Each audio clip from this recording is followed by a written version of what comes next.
Hello, friends, and welcome back to Restore You. It is Angela, and today we are going to talk just a little bit about organization. I had a question about how I keep all of my ideas, my materials, my projects in order, and how I keep from squirreling. Well, I really don't keep from squirreling, but I will show you my process as to the best of my ability that I try to stick with when I'm working on projects. So let me start by moving this aside. I'll bring it back in a second. And let's give a shout out to some of our new subscribers, returning subscribers, and thank all of you for supporting my channel, for liking our videos. That is very, very helpful. For subscribing, also extremely helpful, and definitely for commenting, because I love to hear from you, hear your thoughts, your ideas, your opinions. And today I would like to especially thank Stay Stitching, Elise, and God's Broken Beauty, Mrs. Owens. So thank you all for being a part of the channel. So the question was, I've said many times, I have a lot of projects. How do I start? What do I do? How do I continue to come up with new things, but yet stay on track to kind of go through some of those projects that are in the bin? So here's what it started like. Now, I just keep this near me because I keep my schedule here. It's very old school, but it works for me, and I keep it at a glance. So if I want to refer to a video, I have it on the side and I can just pop it up. But I have in an idea bin, and my idea bin sits in the closet where I have everything ready for my Etsy shop. So my sales and things that I need to package. And there's a larger tote. It's probably, I'm looking at it. It's not that huge. It's probably 14 by maybe 12. It's just like a clear tote.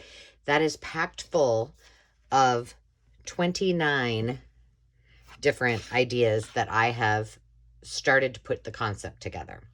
And then I have a new ideas that I keep just adding to near me. So total, I have about 41 different projects that I would like to do for you. That seems to never go down. And I keep saying, oh, I've got 41 projects. Well, as soon as I get one done, I come up with another one. I know. So the first thing I do is, the first thing that I did in this last venture was decided what I limited it to 9 different projects that would be what I call on the floor. So in my craft room where it was near and accessible, not up in the storage bin. And then I take that concept and put it in one of these. I got these on Amazon. They should be in my To Restore You Essentials. They're about 9 by almost 13. And so if I have a concept, for example, let me just grab what this one is. Actually, when I'm almost done with a project, any bits and bobs. This is for the 4th of July journal that is currently, the spine is drying. So this is all that I have left. I have the outside cover to do, and then to put on the dangle. And I have a couple things that I took out of the journal while it's drying. So there's always one for every single project, and that's how I keep it organized, and so that I don't lose them. So once I have determined what projects I want to work in, I grab them and put them in the sleeves. And I have several of these. I got them at a thrift store. They're about 3.5 inches tall by they're inside about 12 inches wide, and they fit these perfectly, whether I do them, vertical or horizontal. So for example, I'll just put this aside so I can show you.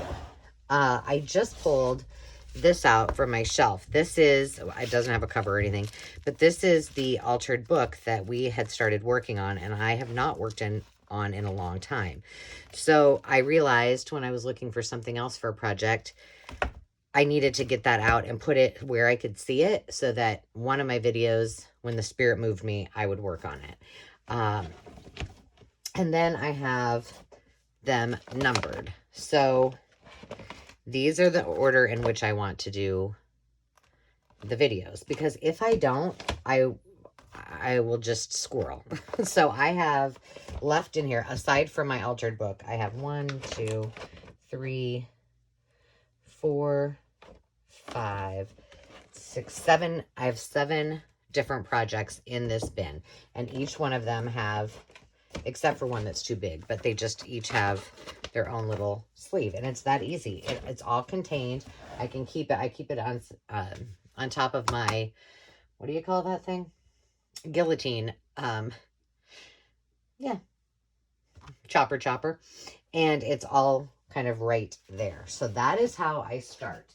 Now then, when I'm ready to start a new project, so currently I have 3 projects in the works. The 4th of July journal, which is almost done.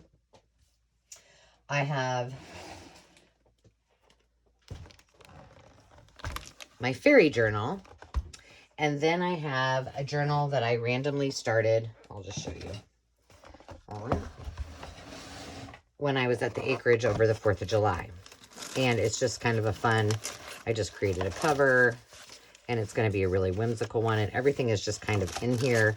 And I've started to gather some supplies since I've been home. I keep those, you can see this one a little bit better. I keep each of the three projects. I usually only have 2 of these going at the same time. So I have kind of 3 right now because I'm just finishing up that other one. But this is just a little hand cart, or I think it's something you would see, like, I don't even know if they do this, like phlebotomists, like when you get blood, they have one of these little things and they put all their goodies in it. That's what it reminds me of. So it has 3 little spots, and then this I can put all of my papers in.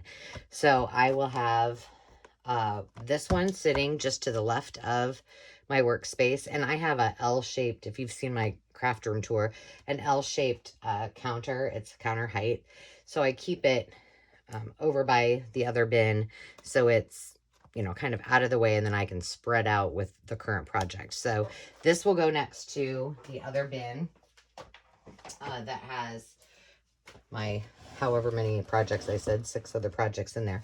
And then this is my current project bin. So here's how I do it. I first pick out what I'm going to be working on. I figure out what my cover is. This happens to be a fairy journal. This, if you saw, let's see, this week's Thrifty, I'm not sure when this video will come out, probably on Saturday, but this Thursday and Friday's video, I'm doing this one before I actually start working on the fairy journal. I showed some of these things that I got on my haul, and then on Friday's video, we'll actually be working on this journal. Wow, I'm having words are hard today, kids. So I know I have this cover. I then go and start pulling just different things that I think might work for papers. I've already got a few papers. I know that this is going to be a Midori-sized journal, so I might have to alter my pages. So I've got my cover. I usually have a slew of papers. This is going to be my journal topper. And here's some things that I just grabbed out.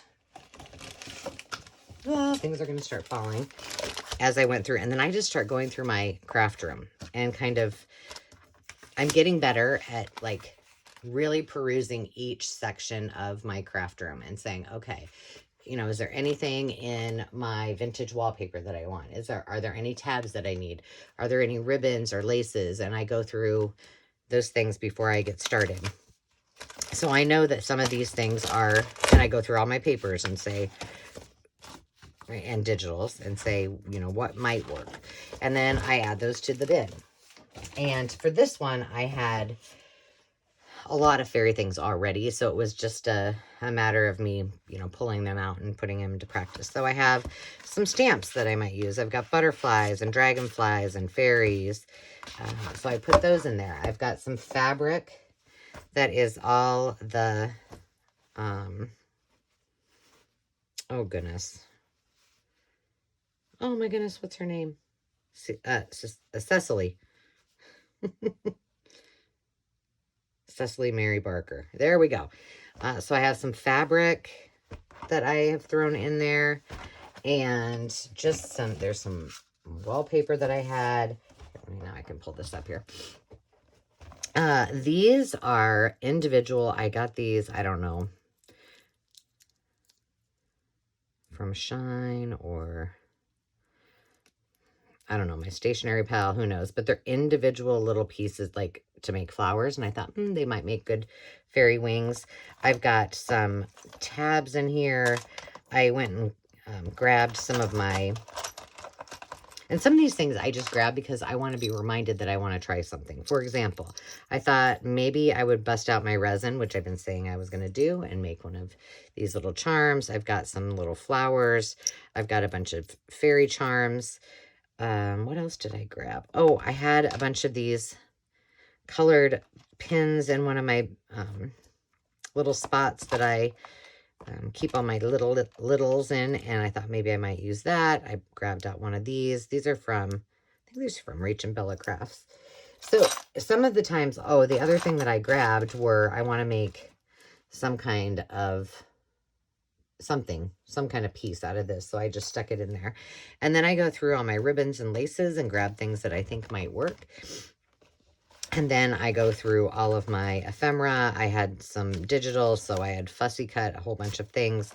And I just, this is one of Cecily, did I say Celia? I did. Cecily Mary Barker's books. I have some of her postcards. And then I have this box full of fairy goodies. So I keep it all contained, and that way it's just right here, right next to me. Now, normally when I have it zoomed in, you don't see all of that. But it makes it easy because then I can, grab things as I go. I'm focused. If I need anything else, I have a 3-tiered, very, very narrow cart. And it's got some of my essentials on it, some of my fabric scraps and that kind of thing. And then the other thing that I always keep, this normally isn't there, but right over here you can see to my right, these are something I found in my stash, and I was like, well, I need to use them. But they're just, some things that I just keep handy. These are some of my words that I've printed on fabric and such. It's not a big bin, but it's a lot of things that I can use at the ready, and it reminds me that they're there. And it's over here away from, everything else, so it doesn't overwhelm me, because I don't like a lot of things. I don't like a lot of things on my counters. So the totes or the little bins that I'm using help a ton. And, then I just kind of, I don't have to put things away, because just like cooking, I will cook and then I will wash everything, and then I'll have to use that thing again, and I will do it 10 times, but at least it's all put away. And that's kind of just how my brain works. So to me, this is my putting it away until I'm completely done with the project and I'm down to just that little, clear plastic thing with all my finishing touches. And that's how I do it. So I hope that was helpful. Now, the other, well, it wasn't another question, it was in the same realm, is, how do you then, you've got all this stuff, where do you put it when you're done? I truly do go back and put a lot of things exactly in their home where they belong, the fabric. And I do have a big, it's more like it would be something like I would send an Etsy order in, like a 12 by 13 zipper bag, and I keep all of my fairy items in there. And so everything that's fairy related will go back in there. Any ribbon scraps that I have will go back into my ribbon bin below. Anything that I didn't use, like this, or that I did use that are larger, like this spool, will go back in its little container that are by color. And then any papers that I didn't use, I'll either determine, can I use those on an upcoming journal, or do I just need to put them away? And I get everything put away before I start another project. And I'm telling you, it's how I've always operated. It's how I've taught my kids to operate. They don't necessarily listen to it, but so for example, this one is new. It was a spur of the moment project, and it's going to be, this is not nearly ready to go as far as all of my supplies, but I'll show you what I got in here. I shoved everything inside of the journal itself because I started this. I'm sorry, I'm making a mess. So for example, I was working on some of these. I showed these on Wednesday of this week. All of the different, what are these called? Security envelopes, and I did them like three different ways or 4 different ways. I think I have the one here. Well, it's supposed to be here because it goes in this journal. Oh, here it is. So this is what we worked on Wednesday. So there's 1, 2, 3, 4, 5, 6 pockets on this particular one. So I know I won't use all of them, but I wanted to have them because this paper I do not have here. Here's another one I worked on. I brought those papers home with me. So will they both go in that journal? Probably not, but I'm going to keep them with it for the moment. And this is kind of a kitschy, kitty.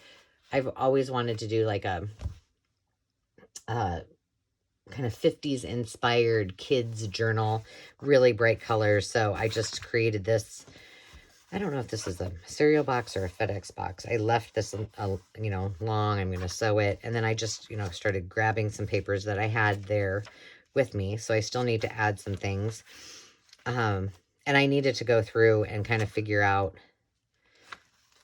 what I wanted to add in addition, how many signatures, or if I think I'm just going to do a 1 signature and make it really fun and poofy. And then grab some more of my book pages and fussy cut some things. This is from a book. So this was, from concept. Normally I don't do that. I have the concept and then I kind of think about it for a while, but I was just playing and this is what I came up with. So now I need to find more papers for this. And then as I was going through and looking for things for the fairy journal, I then grabbed, here's some of my vintage wallpaper. I don't know why strawberries and cherries remind me of fairies, but they do for whatever reason. So I got some washi tapes out.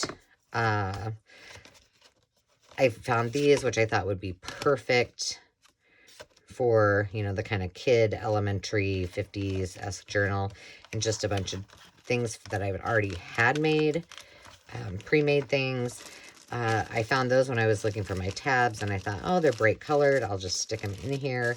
I had these laces left from that original one. So I still need to go through, and although this has a lot of fabrics in it, textiles in it, I need to go through and see if there's anything else and then pick more papers. This one just didn't fit in here. These little things I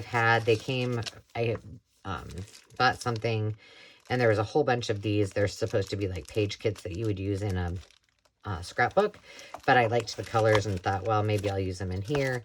And then these are all just border strips that are kind of the same color. So I've started this one. I'm not yet ready to really work on it, but as I'm kind of in my craft room, I can add to it as I go. It's all put together and kind of out of the way and still organized. So that is my process. I hope that was helpful, and I hope I answered the question about how I go about organizing everything. So with that, I think what I will do is hop off, even though you're going to see this one before, you'll see this one after you see the one of us working on the journal, I think. I haven't decided. See, I have my schedule up here, and I'm not even going by it. So maybe this will air on Friday, and then working on the journal will air on Saturday. That probably makes a lot more sense.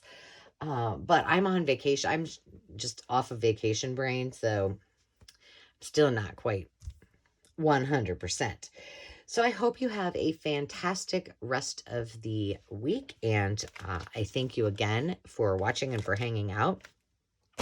And we will see you next time. Until then, remember to take time to just be, and I'll see you soon. Cheers.